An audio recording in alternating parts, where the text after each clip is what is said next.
여러분 안녕하십니까? 저는 오늘 마태복음 7장 15절의 말씀을 본문으로 가짜 뉴스를 분별합시다 라는 제목으로 말씀드리겠습니다. 먼저 오늘 성경 말씀입니다. 거짓 선지자들을 삼가라. 양의 옷을 입고 너희에게 나아오나 속에는 노략질을 일이라. 요즘 대한민국은 가짜 뉴스로 몸살을 앓고 있습니다. 가짜 뉴스가 주는 피해는 사람들로 하여금 가짜를 진짜처럼 믿게 만든다는 것입니다. 데스크에 앉아 뉴스를 진행하는 아나운서의 말을 진실로 믿었는데 나중에 그것이 가짜 뉴스로 밝혀지면 아마도 소름이 돋을 것입니다. 그런데 여러분, 이보다 더 심각한 문제가 지금 기독교 내에서 자행되고 있다면 믿으시겠습니까? 세상의 뉴스는 아무리 가짜를 전한다 하여도 그 끝이 사람을 지옥으로 몰아넣지는 않습니다. 그런데 기독교의 가짜 뉴스는 그 듣는 사람들을 지옥으로 끌고 간다는 것입니다. 여러분, 목사들을 하나님께서 세우신 목적은 하나님의 뜻과 계획을 세상에 전하시기 위함입니다. 그런데 목사들이 강대상에서 하나님의 계획과 뜻이 아닌 가짜를 전한다고 생각해 보십시오. 여러분, 목사들이 천지의 창조주이신 하나님의 계획과 뜻을 성경에 기록된 대로 전하지 못하고 가짜를 전하는 것은 우리 인류에게 닥친 가장 심각한 문제입니다. 왜냐하면 하나님은 이 세상을 심판하시고 세상 나라를 하나님의 나라로 만드실 것을 계획하시고 계시며 그것을 전하라고 그 종들을 세우셨는데 그 종들은 지금 장꼬대 같은 가짜 뉴스를 전하고 있기 때문입니다. 그런데 문제는 이런 심각한 문제를 기독교 내에서는 전혀 모른다는 것입니다. 왜냐하면 진짜가 아닌 가짜에게로 이방 사람들이 아닌 많은 성도들이 몰려가고 있기 때문입니다. 여러분, 기독교의 가짜 뉴스의 결과는 세상의 가짜 뉴스의 결과와는 비교도 되지 않을 만큼 파괴적입니다. 왜냐하면 기독교의 가짜 뉴스는 그 인생 자체를 영원한 지옥으로 파멸시키기 때문입니다. 뉴스의 사전적 의미는 새로운 소식입니다. 기독교에도 2000년 전 새로운 소식이 있었습니다. 그리고 그 새로운 소식은 하나님의 아들 독생자 예수 그리스도의 성육신 사건이었습니다. 이 사건은 당시 이방인들에게는 알려지지 않은 뉴스였으며 또한 인류에게는 굿뉴스가 되는 것이었습니다. 왜냐하면 예수 그리스도의 성육신을 통하여 이방의 개와 같았던 피조물들이 하나님의 백성이 되며 또한 약속의 자녀가 될 수 있었기 때문입니다. 그렇습니다. 하나님께서 그 아들 독생자 예수 그리스도를 통하여 세상에 베푸신 은혜의 뉴스는 세상에서 죄인을 구원하신다는 것이었습니다. 그리고 이를 성경은 보라 세상죄를 지고 가는 하나님의 어린 양이로다 기록하고 있습니다. 이렇게 기독교는 좋은 소식, 굿뉴스를 세상에 2000년 동안 전하고 있습니다. 그러나 여러분, 성경은 이 좋은 소식, 곧 하나님께서 그 아들의 이름으로 세상에 베푸신 굿뉴스에는 끝이 있다고 기록하고 있다는 사실입니다. 왜냐하면 하나님의 나라가 세상 가운데 이루어져야 하기 때문입니다. 저는 그동안 50여 편에 이르는 설교들을 유튜브에 올렸습니다. 물론 제 설교를 듣는 분들은 그리 많지 않지만 그래도 저는 하나님께서 제게 주신 은혜대로 사명이 있기에 올리고 있습니다. 때로는 내가 이걸 해서 뭘 하나 듣는 이도 없고 또한 내 일도 바쁜데 하는 마음도 들어 게으름을 피울 때도 있지만 분명한 것은 하나님께서 내게 주신 은혜를 전하지 않으면 내게 화가 미칠 것이 두려워 오늘도 저는 하나님의 은혜를 녹음하고 있다는 것입니다. 여러분, 저는 그동안 기독교 내에서 가장 심각한 가짜뉴스 몇 가지를 말씀드렸습니다.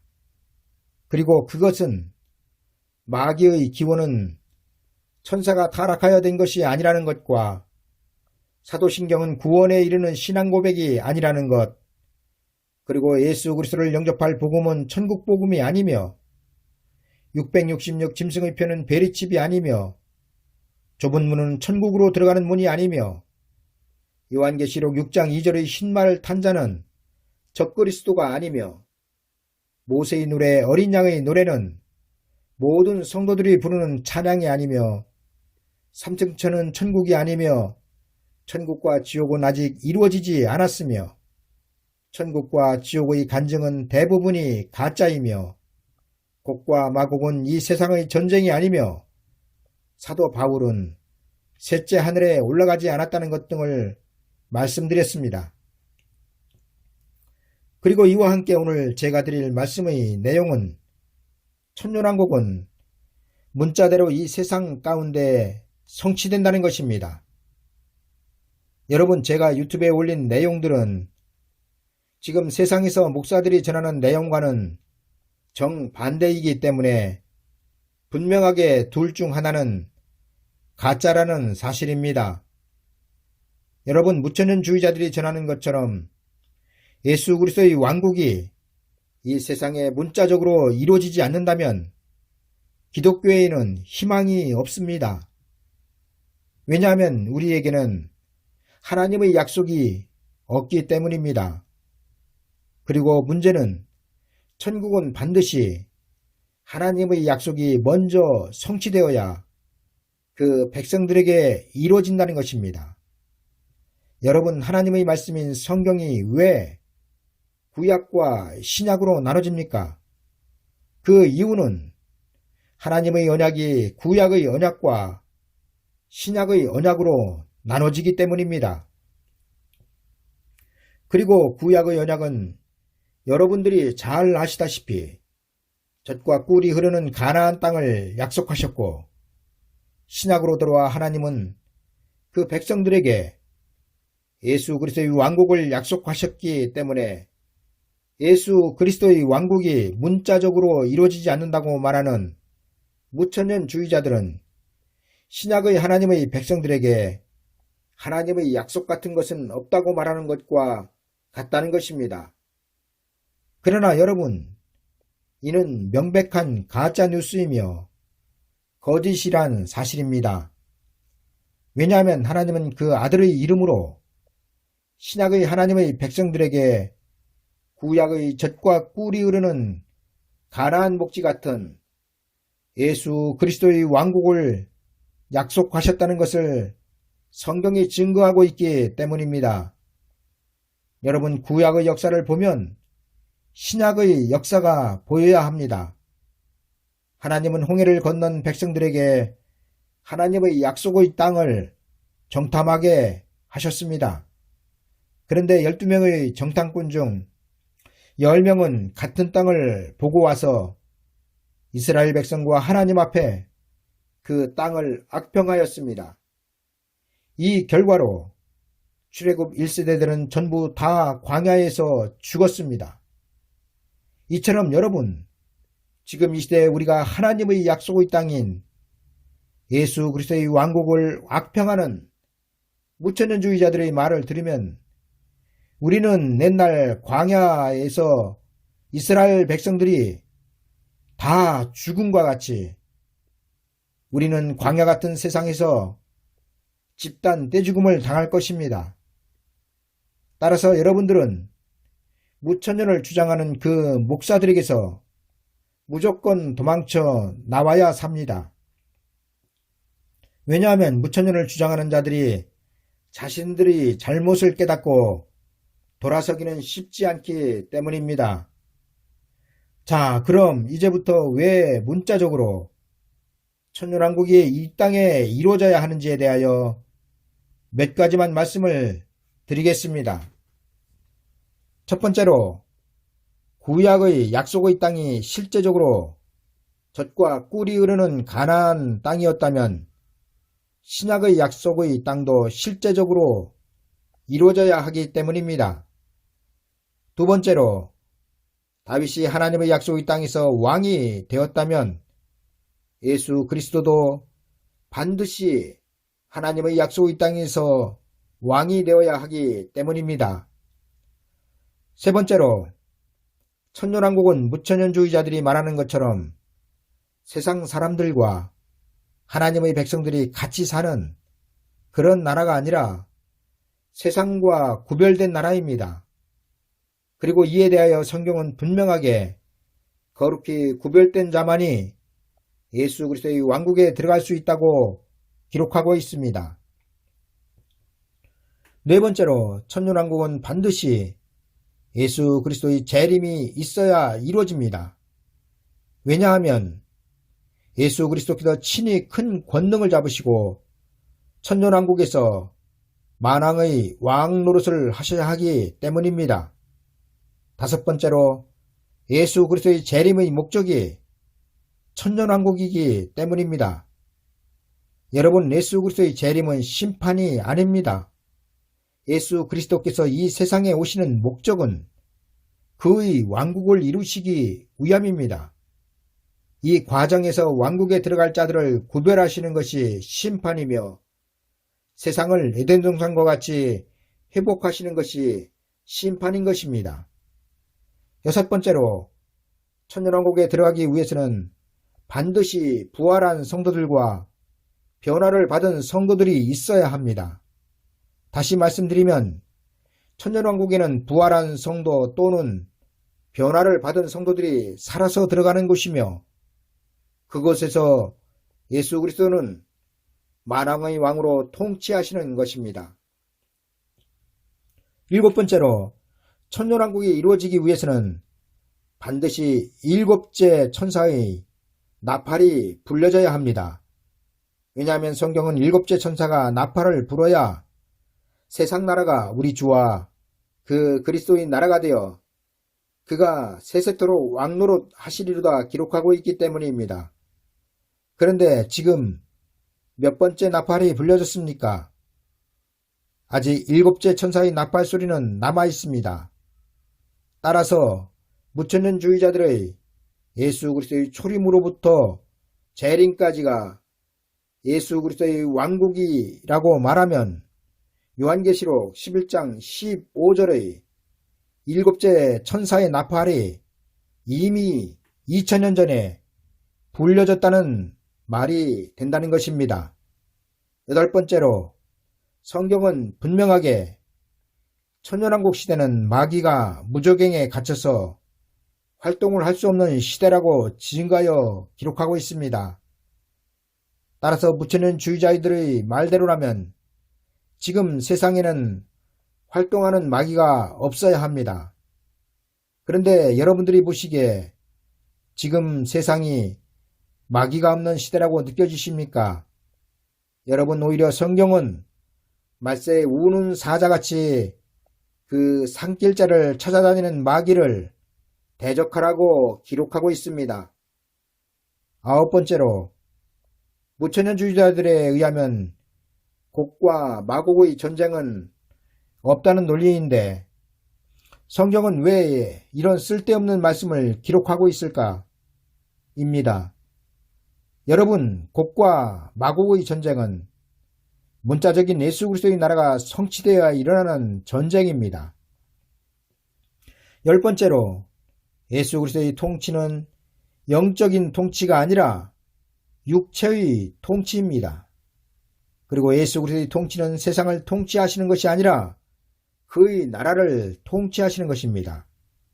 그리고 이 나라를 이루시기 위하여 예수 그리스도께는 재림을 하시는 것이며 그가 재림을 하실 때 그 나라에 들어갈 백성들은 이 세상에서 죽음을 맛보지 않고 살아서 들어가 영원한 천국에까지 그 은혜가 이어지는 것입니다. 여러분, 이제부터 무천년주의자 몇 명의 가짜 뉴스를 들어보시겠습니다. 무천년설은 어떤 걸 무천년설이라고 하느냐? 저는 무천년주의자입니다. 정확하게. 그래서 성경의 종합적인 해석을 고려해봐도 무천년주의가 맞아요. 저는 그렇게 성경을 이해하고 있습니다. 무천년은 이 천년의 기간을 상징으로 보는 거죠. 그 이유가 있습니다. 방금도 요한계시록의 모든 용례가 항상 실체와 뭐가 동시에 등장을 했죠? 상징과 예표가 먼저 등장을 했어요. 간단히 예를 들면 베드로서에도 그렇고 시편에도 그렇고 천년이라는 연수에 해당하는 단어가 등장하는 모든 용례는 문학적인 표현으로 쓰여질 때 천년이라는 숫자가 등장을 합니다. 그러니까 거의가 아니라 100% 상징적인 숫자예요. 그래서 저도 이 천년을 실질적인 기간으로 보는 것이 아니라 상징적인 기간으로 보는 거죠. 이 기간은 그레고리 길의 해석처럼 이미 시작된 천년이에요. 그리고 이제 주님이 오시겠죠. 자, 그런 이제 기본으로 우리는 오늘 본문을 좀 볼 필요가 있는데, 우선 2절을 볼까요? 그 하늘에서 내려온 천사가 용을 잡았어요. 이 용이 예뱀이라고도 하죠. 이 표현은 계시록에 자주 등장했던 표현입니다. 그 실체는 마귀요 사탄이라 이렇게 되어 있습니다. 잡아서 천년 동안 결박을 합니다. 그리고 임봉을 해버리죠. 자, 이것은 그리스도의 십자가의 사건으로 이미 그 천사와 격렬하게 싸우는 존재로 등장했던 이 마귀는 이미 승패가 끝장이 난 존재입니다. 그런데 문제는 끝장이 났지만 아직도 그 미세한 세력은 허락돼 있어요. 숨통이 완전히 끊어지진 않았어요. 이제 이 기간 동안 이 마귀는 준동을 하고 미혹해하고 성도들을 겁박하며 힘들게 만들 겁니다. 근데 절대 불변한 사실이 하나 있는데 그게 뭘까요? 그것은 승패는 뒤집을 수 없다는 겁니다. 이게 가장 중요한 거예요. 이 성경을 바르게 해석하는 입장은 이것이 상징적인 숫자로 보아야 맞다라는 것을 결론 내릴 수밖에 없습니다. 이 이론에 대해서는 저는 한 번도 입장을 바꾸거나 흔들려 본 적은 없습니다. 그러니까 천년은 뭘로 봐야 된다? 상징적인 숫자로 봐야 된다. 그 말입니다. 부적행위는 어떤 장소를 지칭하는 것이 아니라 그리스도의 부활로 말미암아 사탄이 치명적인 상처를 입고 활동에 제한을 받는 것을 말한다. 무천년설에서는 얘기해. 천년왕국이란 예수님의 초림으로부터 재림하시기까지 전 기간을 상징한다. 그러니까 지금 우리들이 천년왕국을 살고 있다는 거예요. 됐어요? 그러니까 지금 참 성도들은 천년왕국을 살아가고 있는 거예요. 됐어요? 네. 우리가 지금 왕노릇 하고 있어요? 그러니까요? 네. 그래요? 그냥 살고 있어요. 왕노릇인데 해야지. 근데 여기서 조건이 뭐냐 그러면 참성도. 네. 참성도들은 왕노릇하고 있다는 거예요. 네. 해야지가는 해야지. 아니요. 그러니까 진짜로 예수 그리스도를 구세주로 믿고 하나님의 말 약속을 믿고 사는 사람은 사탄한테 흔들려야 안